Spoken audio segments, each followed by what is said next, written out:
Bom dia a todos, Boker Tov, Boker Or.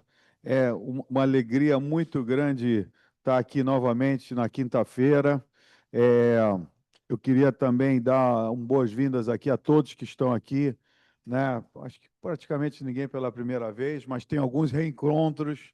Temos aqui a Cláudia de Brasília, Cláudia Girotti, que agora não é mais Cláudia do Rio, Cláudia de Brasília. Temos aqui meu irmão, André Goldstein.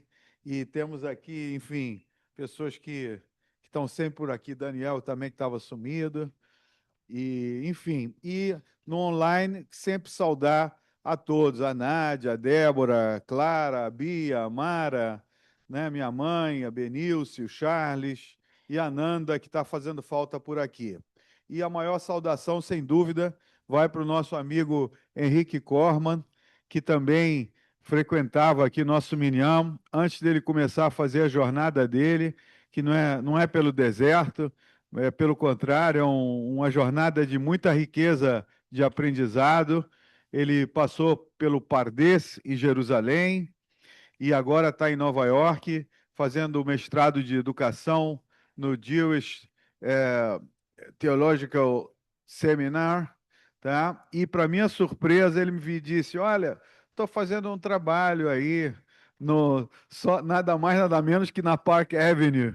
Ele está fazendo um trabalho de educação junto a essa instituição maravilhosa. Enfim, eu tive lá uma vez e vejo sempre pela internet. Sou apaixonado por esse lugar. Sorte tua que está trabalhando nisso, tá? Henrique, muito obrigado por ter aceito assim o convite para falar de Kitissá. E a palavra está contigo. E depois você me diz se você vai voltar para o Brasil, quando é ou não vai voltar. Depois você me conta essas coisas, tá? Um grande abraço aí. Vamos nessa. Bom dia, bom dia, Bom presidente dia. Vitor. Muito obrigado pelo convite. É sempre uma honra estar nesse espaço tão especial, tão raro aí no Brasil, e é sempre muito enriquecedor participar. Próxima vez, quero estar aí presencialmente participando da discussão. Infelizmente, dessa vez não teve como. Mas queria também saudar a todos e todas presentes. É um prazer estar aqui e liderar esse estudo. Para a gente começar, quero começar de uma forma um pouco diferente. Queria convidá-los a um exercício de respiração. Então, quem quiser participar, senta aí, na cadeira, confortável. Se quiserem fechar os olhos, e a gente vai respirar fundo 3 vezes.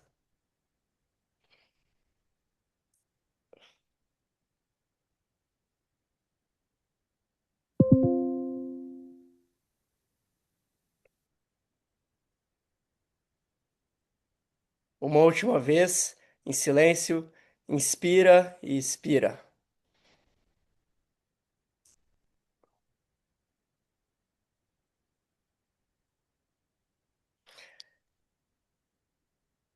Ok.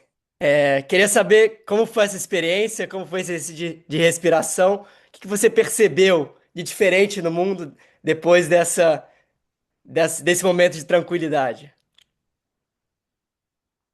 Olha, Algo rápido. uma oxigenação maior, né? A princípio, isso. Alguém mais? Acalma, aí acalma. Aqui estão falando várias que acalma. Acalma. Beleza.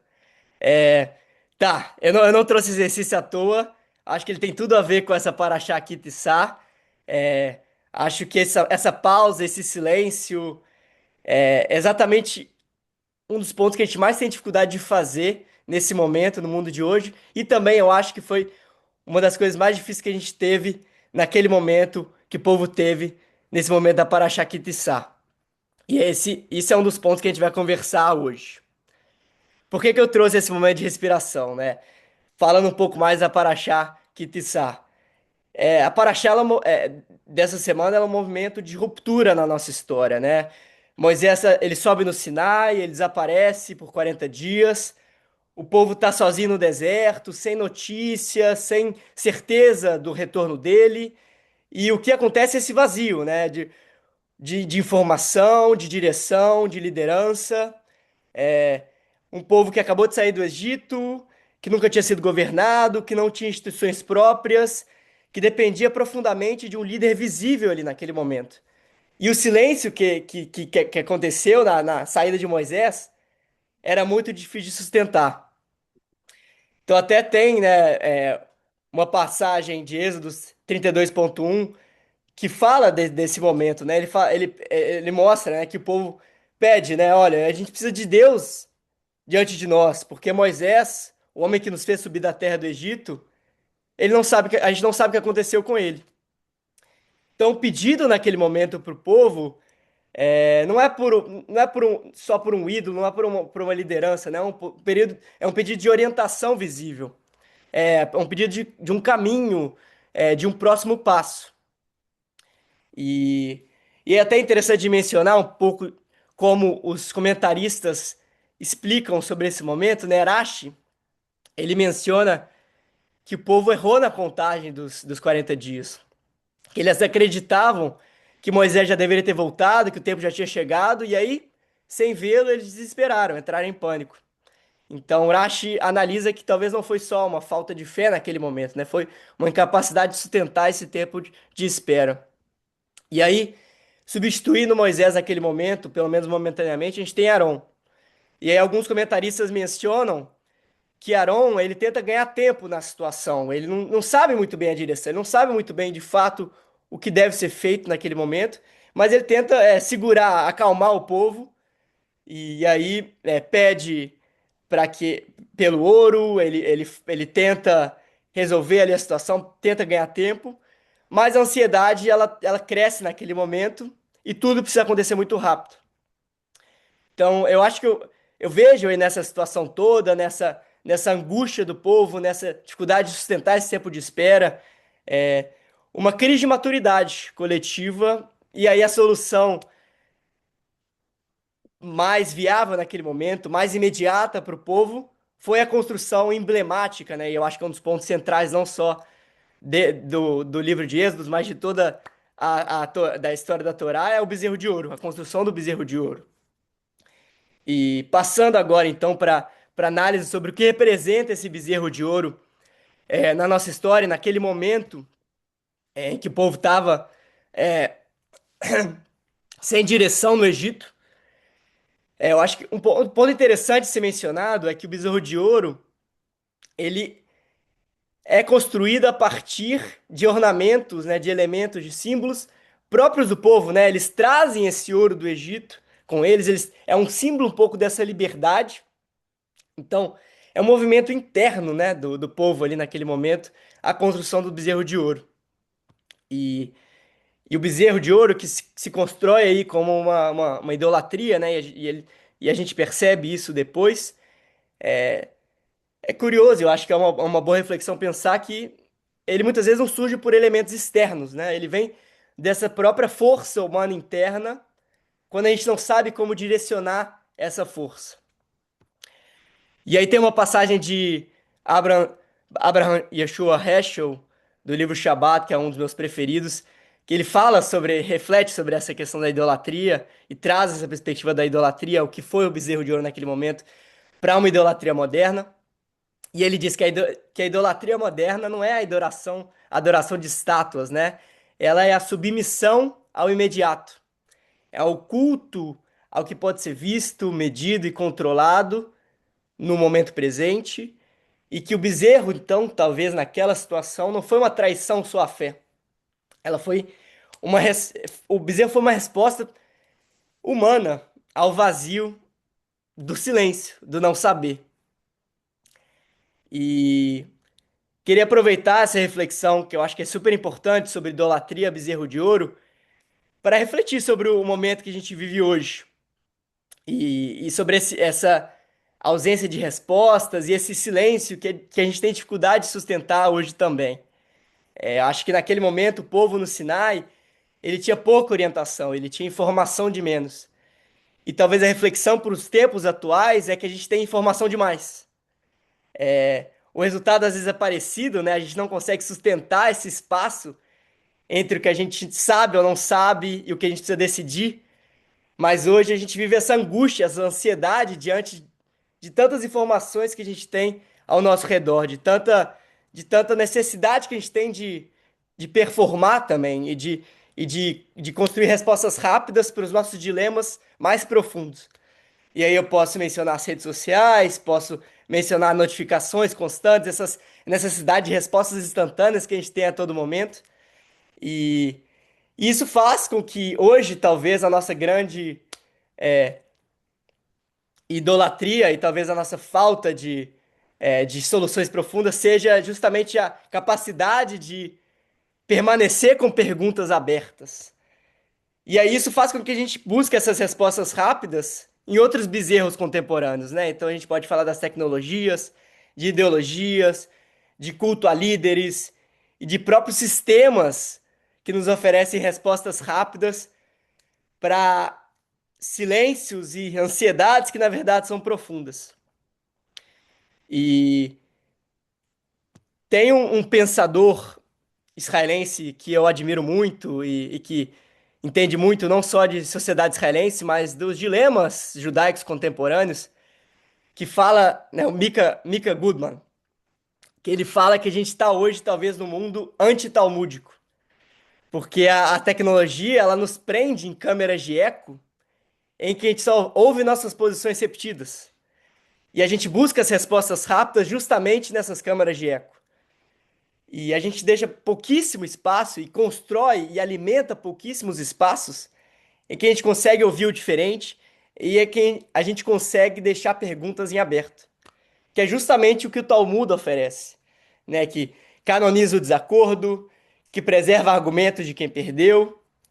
E aí o Mika ele traz essa reflexão, essa inquietação que ele diz, olha, esse exercício do Talmud, que esse músculo do desacordo, da interpretação, da construção, né, de reflexões mais profundas, é um músculo que a gente está atrofiando. E que talvez seja no momento que a gente mais precise dele.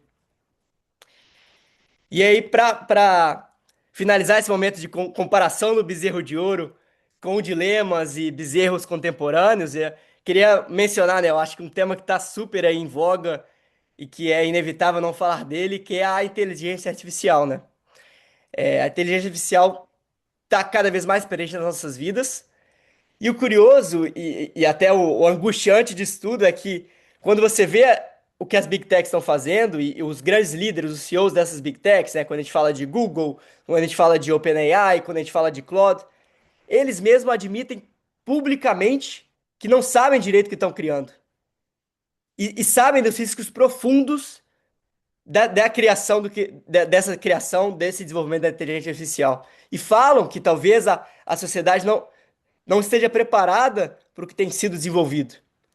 E em vez deles pararem de desenvolver, em vez deles darem um tempo nessas criações e talvez darem um tempo ao silêncio nos tempos atuais, eles falam: não, a gente vai correr, porque a gente não quer perder a chance de ser o primeiro a chegar lá num caminho que eles nem sabem qual vai ser.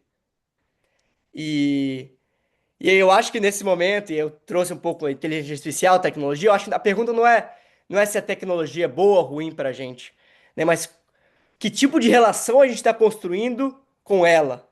Que tipo de relação, se ela é consciente ou não, e como a gente deixa que permite que esses padrões, né, na sociedade, no trabalho, principalmente nessa relação com informação, tecnologia, como a gente deixa que ela afete a gente. Se a gente deixa espaço para que isso aconteça. Então, antes de eu finalizar a minha reflexão sobre a Paraxá, queria até, né, aproveitar para perguntar para vocês aí presentes, é, como é que vocês se veem nessa relação com o excesso de informação, com a tecnologia, com essa corrida desenfreada da inteligência artificial, como isso tem afetado a vida de vocês? Queria abrir um pouco aí, rapidamente para uma ou duas pessoas comentarem.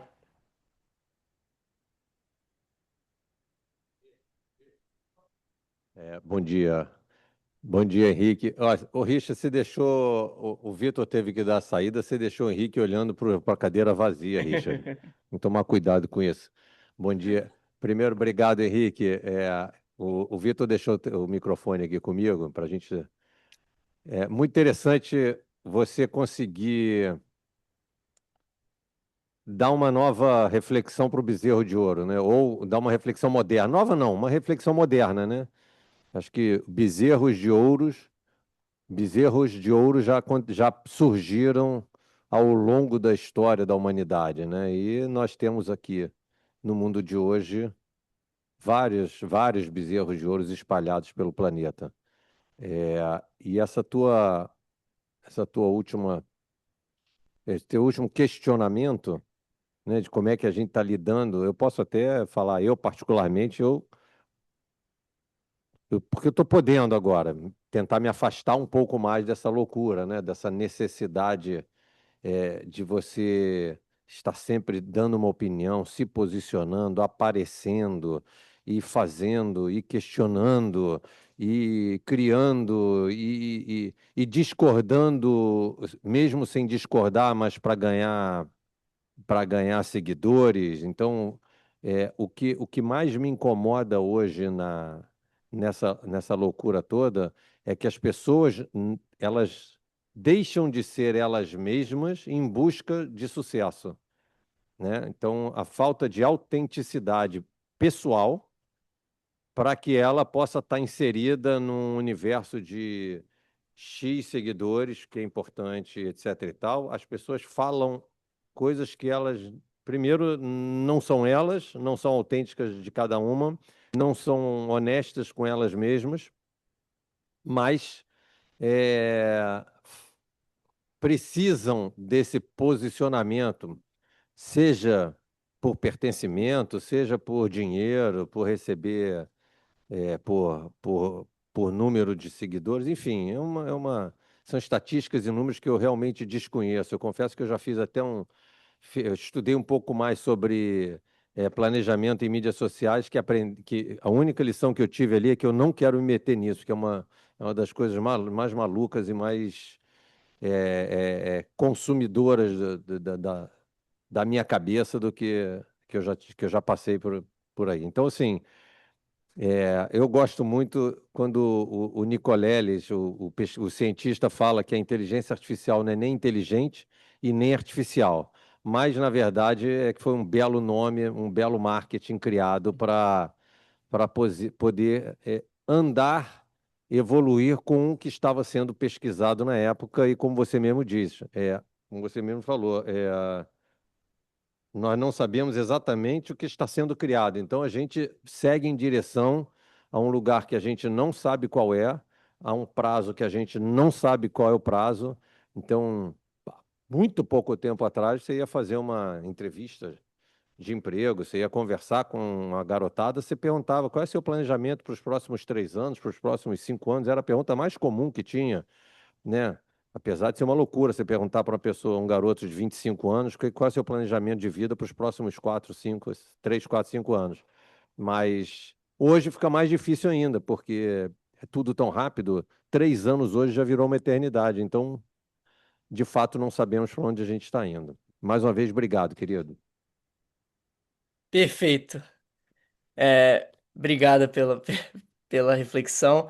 Queria então só terminar a minha reflexão conectando aí com o fim dessa paraxá, para a gente abrir também para mais pessoas contribuírem.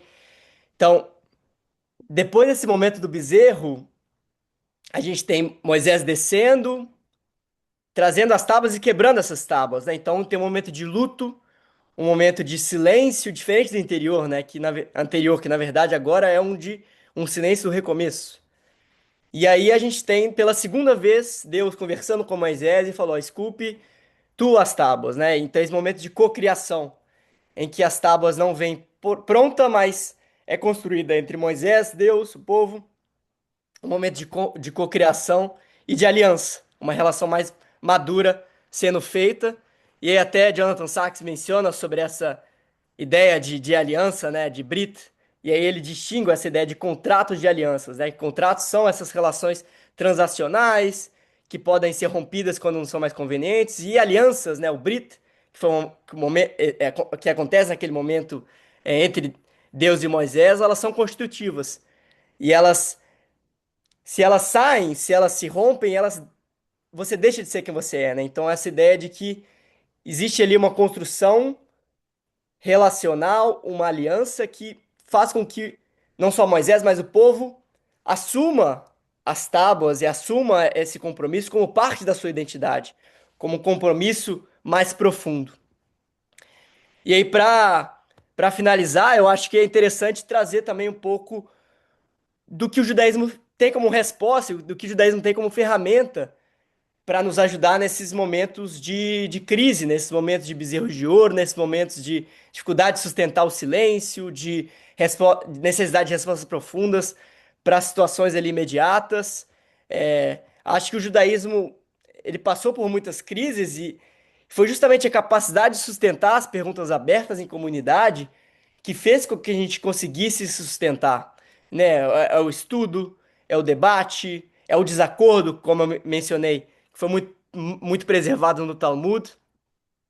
E acho que são ferramentas fundamentais hoje em dia para a gente conseguir sustentar os silêncios e conseguir sustentar a nossa incapacidade de lidar com esse excesso de informação e com essa necessidade de agir rapidamente, de soluções imediatas para os nossos problemas contemporâneos.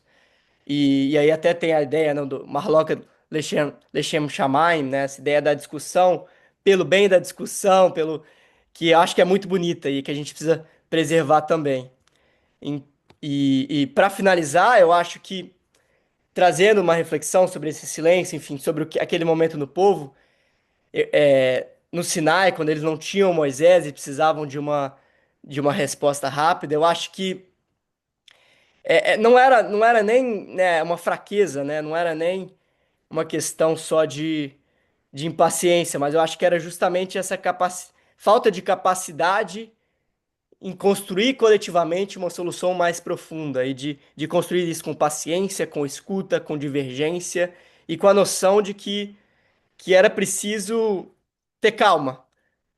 E aí, né, mencionando algumas das ferramentas que a gente tem, né, que são muito preciosas, o Shabat, o estudo, o Talmud, que eu acho que trazem essa resposta mais profunda para dilemas contemporâneos.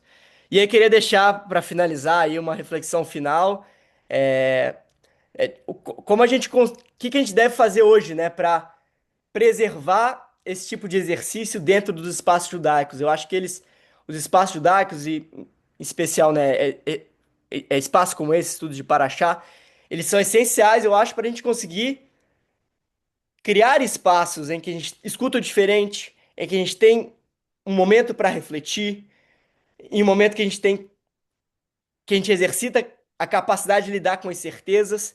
E eu acho que no momento em que a gente constrói bezerros a todo momento e que o mundo muda tão rápido, a gente buscar alimentar e construir esses espaços que eu acho que são parte, que são essências da própria comunidade judaica, do nosso exercício contemporâneo do ser judeu no mundo, eles são fundamentais, vão ser cada vez mais importantes para os dilemas que a gente vai enfrentar aí com novas tecnologias, inteligências artificiais e a nossa construção de carreira, de vida, que vai mudar com cada vez mais intensidade, com cada vez mais incertezas.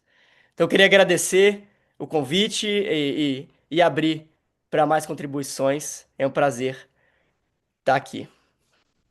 Henrique, obrigado aqui, viu? Korakavod, congratulations. É, a gente vai começar a passar aqui o microfone, tem duas pessoas aqui já para falar, mas eu queria te agradecer aí pelo teu tempo, enfim, sei que é quase aí de madrugada aí nos Estados Unidos, e mais uma vez te parabenizar aí pelo que você está fazendo na tua formação, tá? A gente está de olho em você, hein, cara? Pô, Obrigado. tá bom. É, você sabe quem é o povo do pacto? Somos nós, não? Por quê? O povo do pacto, o povo do Brit, quem é? É uma piada, é Sim. Britain. Piada terrível. Tá? Mas eu vou. Britain, Great Britain, o grande. Mas olha só, eu vou falar aqui sobre um Midrash, antes de passar. Um Midrash interessante, né? Moisés quebrou as tábuas por amor a Israel, pois enquanto eles não conheciam a Torá, eles seriam julgados menos duramente. Quer dizer, o Midrash sempre, né? E Deus o consolou, dizendo que é segundo as tábuas teriam muito mais material, né? Alahá, Midrashim e Agadá, né? Os Midrashim sempre com essa perspectiva positiva dessa situação de Moisés subindo e descendo, sei lá quantas vezes ele subiu nesse monte, um atleta mesmo, e ele sai um pouquinho e tudo dá errado, enfim, e no final acaba tudo bem, ainda bem, né? Bom, vou passar aqui para o Hélio. Bom dia, meu nome dele? Henrique Corma. Parabéns aí pela tua palavra. Eu fiquei contente quando ouvi o anúncio de que você tá fazendo esse mestrado e atuando na sinagoga da Park Avenue. O Vitor disse que é uma sinagoga famosa, realmente é, mas a área é mais famosa, né, Vitor? É. Mas, voltando aqui Você citou Racha, né, o nosso grande comentarista. Eu fiz esse estudo aqui nesse grupo há 2 semanas atrás, e um dos comentários que Racha faz é de que o tempo na Torá não é cronológico na ordem que segue, obrigatoriamente, e que a construção do tabernáculo, com as doações de ouro, seria uma reparação do bezerro de ouro. Mas o que me chama a atenção nessa paraxá do bezerro, referente ao bezerro de ouro, você falou em calma, e Deus fala lá na paraxá para Moisés, dizendo, olha, desce lá que esse teu povo está fazendo besteira, ou algo parecido. E Moisés, que sempre foi um defensor ferrenho do povo, ele desce e ele quebra as tábuas da lei, né?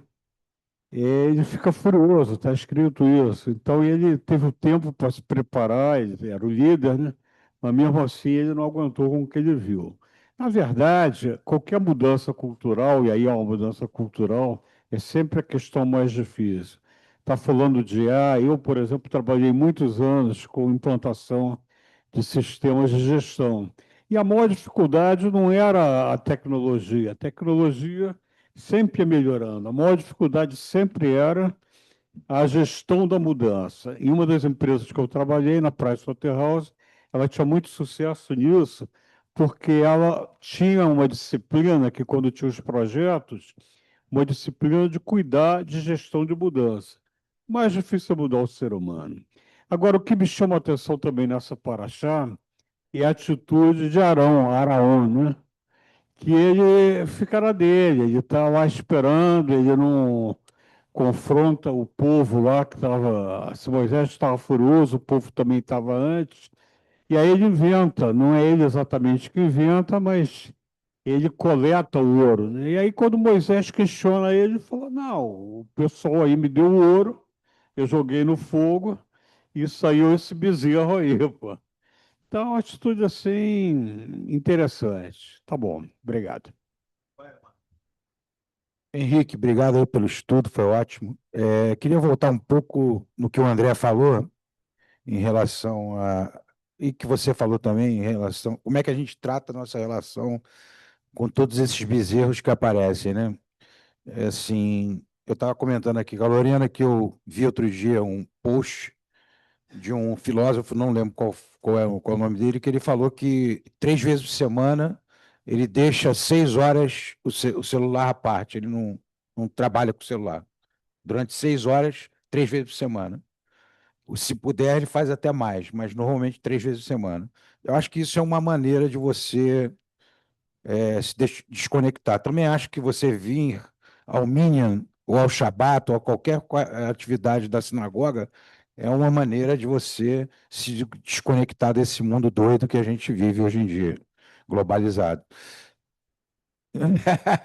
O- o- Boa, Daniel. Daniel, da- dar um donativo para a sinagoga também é um cavalo, é muito importante, é uma tzedakah muito importante. Mas eu fico pensando aqui, comentando com a Lorena também, eu disse para ela, olha, além de tudo que você tem de bezerro de ouro, tem 2 bezerros de ouro que são brabos. Primeiro, fake news. E segundo, inteligência artificial usada com fake news. Então, é terrível. Mas eu acho que a gente tem que sair um pouco dessa loucura que é o dia a dia, talvez fazendo uma ginástica, uma meditação, uma respiração, como você fazia. Lembrei dos meus velhos tempos de grupo vocal, que a gente fazia um preparo antes dos shows, com muita respiração, e acho que é importantíssimo isso mesmo. Tá bom? Obrigadão. Um abraço.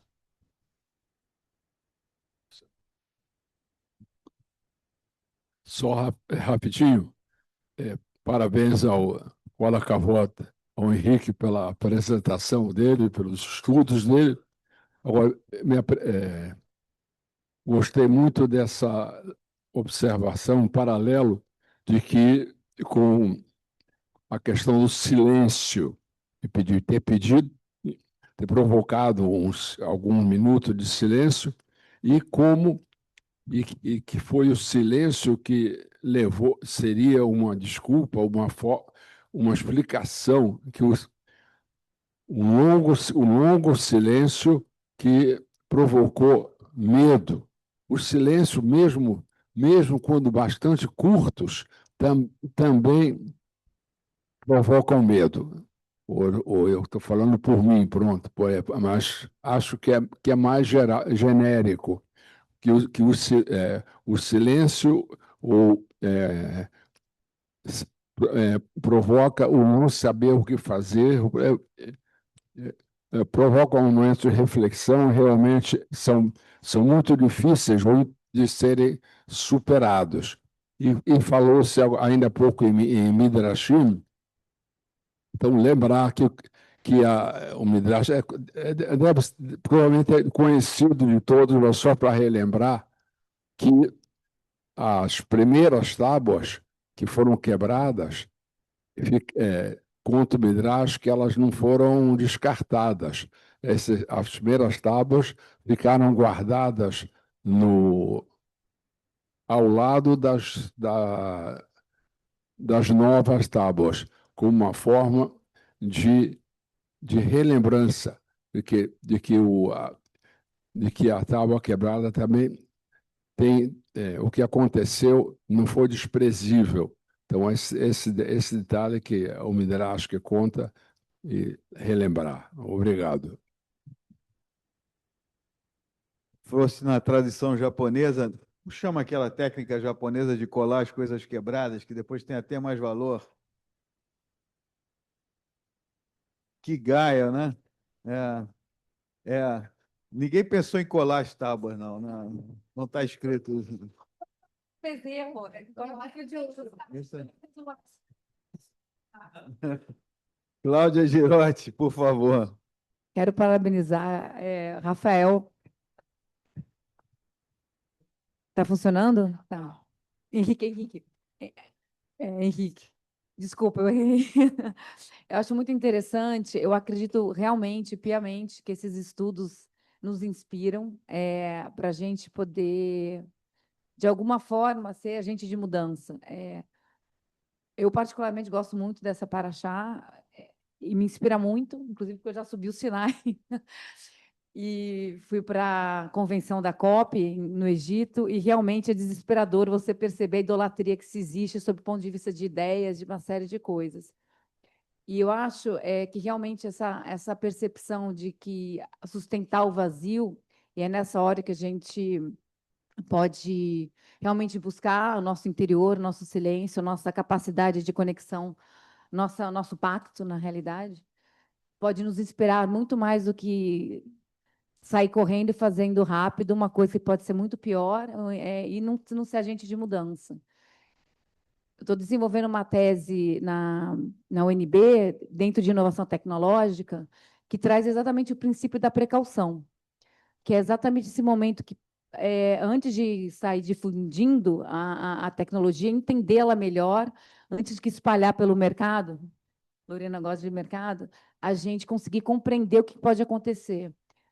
Então, assim, e essa é uma paraxá que me inspira, de a gente não idolatrar as tecnologias, não idolatrar quem está dizendo que aquela é a melhor tecnologia, porque muitas vezes quem está dizendo que aquela é a melhor tecnologia é quem quer vender essa tecnologia. E a gente tem agora grandes problemas aí em relação à eólica e solar, por exemplo, exatamente pela difusão rápida e não compreensão completa de como é que funcionam. Então é isso, eu acho realmente nossos estudos aqui, nosso Minyan, ele é inspirador, sim. Eu acho que o estudo da Torá, ela realmente pode nos engrandecer como pessoas e agentes de mudança na sociedade. E o silêncio é uma ferramenta da paciência, né? Então acho que a gente pode. Parabéns, Henrique, realmente muito interessante.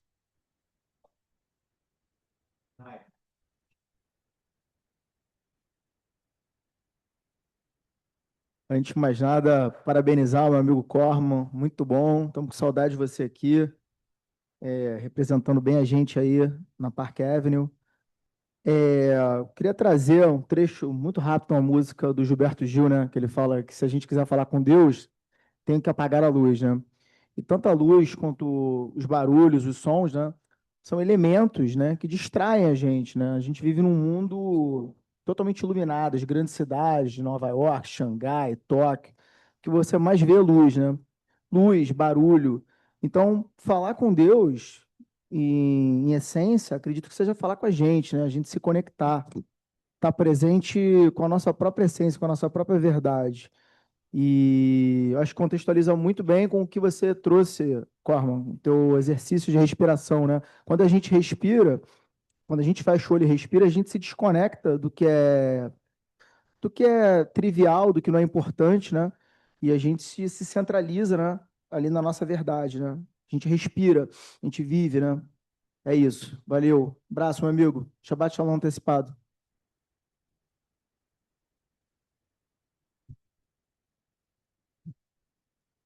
Pessoal, Charles quer falar alguma coisa? Tem muito tempo que se bem que a gente vai te escutar semana que vem, né?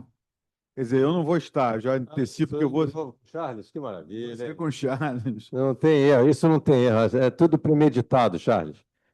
Eu só queria fazer uma lembrança, porque o Henrique desenvolveu uma ideia muito, muito bacana em torno do bezerro de ouro, os bezerros modernos, mas essa paraxá, ela também é uma lição incrível de negociação, de saber, como é que eu posso dizer, quando Moisés conversa com Deus, né? Deus quer acabar com todo mundo e fala, não, peraí, você não pode fazer isso, é teu povo, vamos pensar melhor, vamos esfriar a cabeça. Olha quanta coisa, tem muita lição bacana nisso aí. Vamos esfriar a cabeça. Esfriar a cabeça pode ter a ver com silêncio, pode ter a ver com, pô, apaga a luz um pouquinho, pensa melhor, né? Talvez a gente não pode, não sabe dizer se Deus tem coração, mas quando a gente fala muito de você reagir com o coração ou reagir com a mente, então, num primeiro momento, a reação de Deus foi com o coração. Não gostei, vou matar todo mundo. Aí Moisés vem e fala assim, não, para aí, pensa um pouquinho, reflete um pouquinho, e aí vamos chegar a um acordo aí. Então ele manda matar lá uma parte daquelas pessoas, mas ele entende que ali tem o povo dele, o povo escolhido, etc. e tal. Então, assim, o completo dessa paraxá tem coisas maravilhosas, assim, que a gente também consegue trazer, e aí fica o meu desafio para o ano que vem, não só os bezerros modernos, mas as negociações modernas, né? Como se trata disso tudo hoje, modernamente. Por isso foi muito bom a gente começar aqui, fechar o olho e respirar 3 vezes. Não só.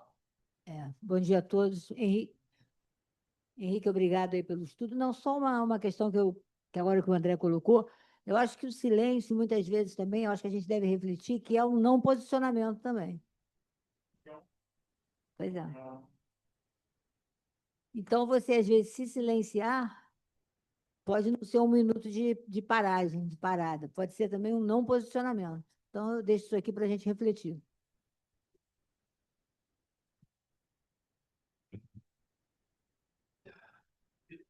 Aqui, quer falar? Willy. Eu vou defender o bezerro de ouro. Sabe por quê? O povo saiu do Egito, onde tinha cheio de Deus, né? Cheio de deuses, né? Então, se eu gosto desse, eu gosto daquele, eu gosto daquele. Aí vem o Moisés e falou: ó, eu vou subir, pegar as tábuas, vocês ficam aí. Demorou, o povo falou: ó, a gente já tem um Deus, pô. A gente tem que adorar alguma coisa. Aí o ser humano hoje em dia faz isso. Está cheio de judeu aí que tem 2 ou 3 religiões paralelas, entendeu? Todo mundo na necessidade de ter um totem para ficar. Eu acho que é uma questão comportamento humano, né? A dificuldade, você precisa ter ter umas. Tem que ter bengala para te ajudar a viver, você está entendendo? Eu acho que o bezerro de ouro era uma bengala, pessoal, vamos adorar isso aqui, já que Moisés não desceu, vamos adorar, e Moisés tá, né? Então, acho que hoje em dia, não, desculpe que eu não estou falando de inteligência artificial, não estou falando de fake news, mas eu acho que é o comportamento humano você, né, ter alguma coisa que você possa segurar para te ajudar a você continuar, ter esperança, ter força, vai ir em frente. Aquilo foi um momento, né? Um momento de de uma necessidade de ter apoio. Todo mundo tem isso daí, né?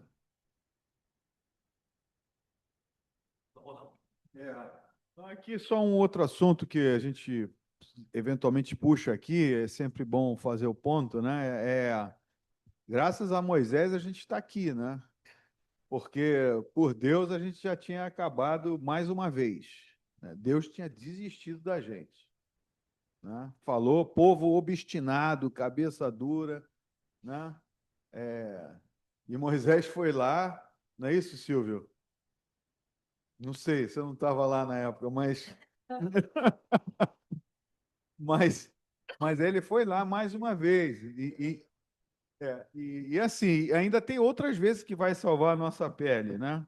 Então, o cavalo realmente de Moisés em falar, dá mais uma chance para esse povo. E fez beber a água do bezerro. Moisés ficou tão furioso que ele destruiu o bezerro e fez o povo beber a água com os destroços do bezerro. Não, está escrito na Torá isso hoje de manhã. Então tá. Alguém, Charles, Nádia, que hoje não está no ônibus, imagino que não é boa notícia. Você não está no ônibus, quer dizer que você não saiu hoje, não é isso? Pelo contrário, eu não consegui voltar para Israel. Eu estou na Grécia, eu estou em Atenas, Ah, poxa ainda não vida. consegui voltar. Eram 4 diazinhos, rapidinho, bate e volta. E aí a guerra estourou. E eu estou aqui.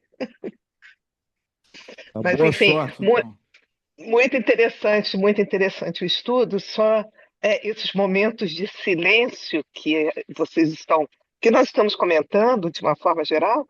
é, Quando a gente sai desse silêncio, a necessidade que a gente tem de ler as 250 mensagens que estão acumuladas no nosso WhatsApp, eu acho isso assim sufocante. Então, realmente, a gente tem um bezerro de ouro hoje que é o WhatsApp. A informação, a gente precisa da informação. Então, não sei, esse silêncio que a gente faz no Shabbat, principalmente, né? Que a gente faz esse silêncio todo, para tudo, e quando volta, a gente volta com força total, adorando o bezerro, entre aspas, né? É isso aí, querido. O Hélio Saúde aí vai para dar mais. todos. Saúde, obrigado. Terezinha, saúde. Você está aí, você está em Israel, né? Você está em Batiam. Está mais calmo hoje aí? Tá, mais ou menos, né?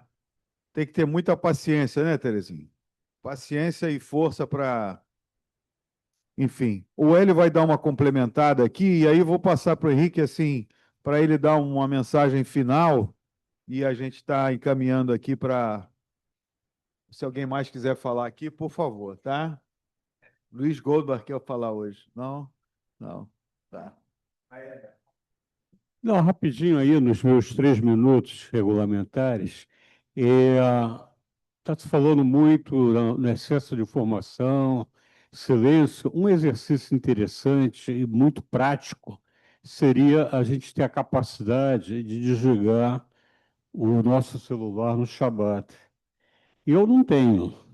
E duvido que a maioria das pessoas aqui tenha, como a gente já está preso a isso, mas seria uma maneira muito bacana de dar uma parada. É isso aí. Henrique, não sei se você guardou alguma coisa na manga ou soltou tudo. E, enfim, me fala.